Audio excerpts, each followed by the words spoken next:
Assalamualaikum warahmatullahi wabarakatuh. Waalaikumsalam warahmatullahi wabarakatuh.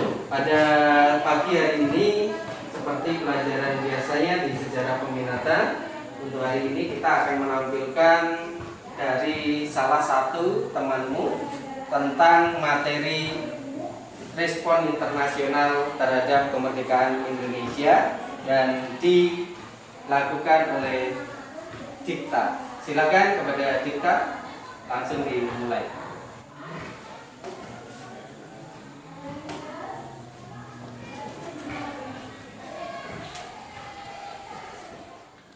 Baiklah, assalamualaikum warahmatullahi wabarakatuh. Waalaikumsalam warahmatullahi wabarakatuh.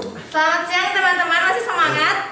Iya. Masih. Perkenalkan, nama saya Dikta Permatasari. Saya dari 12 IPS 1. Di sini saya akan menyampaikan materi mengenai sejarah peminatan tentang respon internasional terhadap kemerdekaan Republik Indonesia.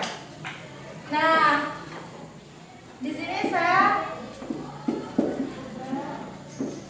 respon internasional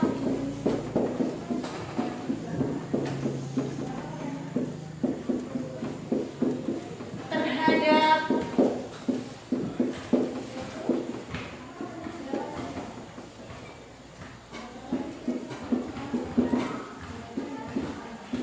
kemerdekaan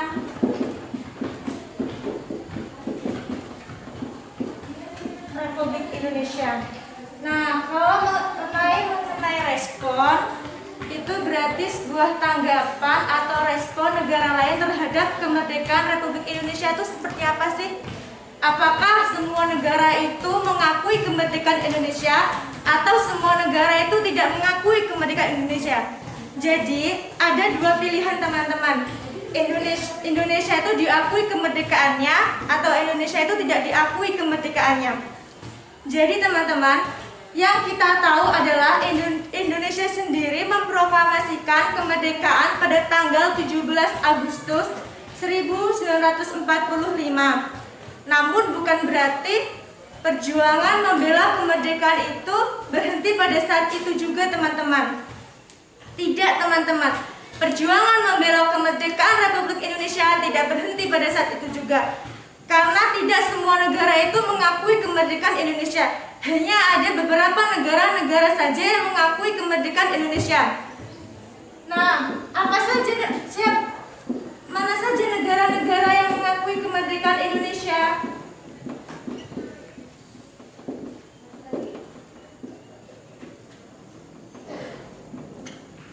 Nah, yang pertama itu ada negara Mesir, yang kedua India, yang ketiga Australia, dan yang keempat itu ada Palestina. Dari keempat poin itu, kita akan membahas satu persatu. Yang pertama kita bahas adalah Mesir. Mesir ini mengakui kemerdekaan Indonesia pada tanggal 22 Maret 1946 secara apa? Secara de facto. Jadi teman-teman, Mesir mengakui kemerdekaan Indonesia itu secara de facto. Sebab-sebabnya apa sih Mesir mengakui kemerdekaan Indonesia? Sebab-sebabnya itu satu, karena kesamaan agama. Yang kedua itu banyaknya mahasiswa yang belajar di Mesir. Yang keempat, banyaknya masyarakat yang belajar di Mesir. Dan yang kelima itu banyaknya masyarakat yang naik haji di Arab. Lalu proses Mesir itu bagaimana dalam mengakui kemerdekaan Indonesia? Prosesnya itu dengan membentuk sebuah panitia pusat. Nah, membentuk sebuah panitia pusat ini salah satunya untuk mewakili Indonesia di luar negeri. Siapa sih pemimpinnya? Pemimpinnya itu adalah Haji Agus Salim. Dan itu dilakukan secara diplomasi. Mengapa dilakukan secara diplomasi? Itu supaya Republik Indonesia itu diakui. Lalu yang menjadi pertanyaannya adalah siapa itu Haji Agus Salim? Ada yang tahu? Haji Agus Salim itu adalah seorang guru yang legendaris, guru bangsa. Beliau lahir di Koto Gadang, Agam, Sumatera Barat. Beliau lahir pada tanggal 8 Oktober 1884. Ayahnya sendiri itu seorang ketua jaksa di Pengadilan Tinggi Riau. Beliau itu anak terpandang di Sumatera Barat. Bapaknya sangat terpandang dan kehidupannya itu sangat berkecukupan. Ibunya sendiri itu bernama Siti Zainab dan istrinya itu Zanatul Hasan. Beliau dari pernikahan itu beliau dikaruniai 10 anak, namun 2 anaknya itu meninggal. Nah, perannya apa sih beliau dalam kemerdekaan Republik Indonesia? Apa keistimewaan beliau? Nah, beliau ini mempunyai suatu keistimewaan. Keistimewaannya itu beliau adalah seorang pejuang dan beliau adalah seorang poligot. Apa itu poligot?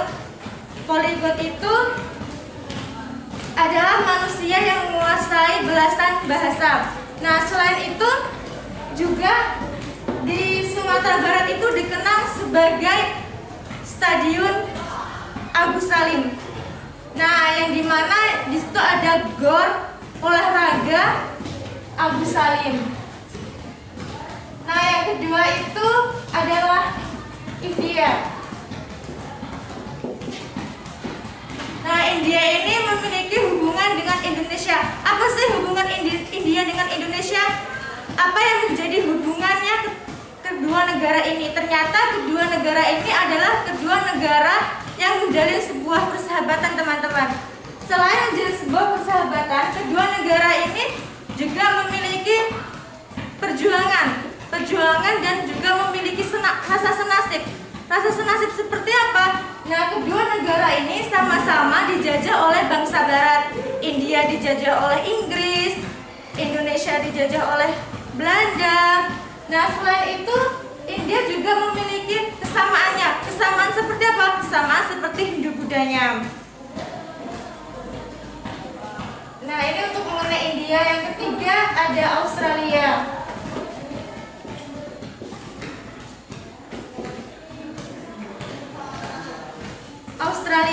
Australia ini juga memiliki hubungannya dengan Indonesia. Apa sih hubungan Australia dengan Indonesia?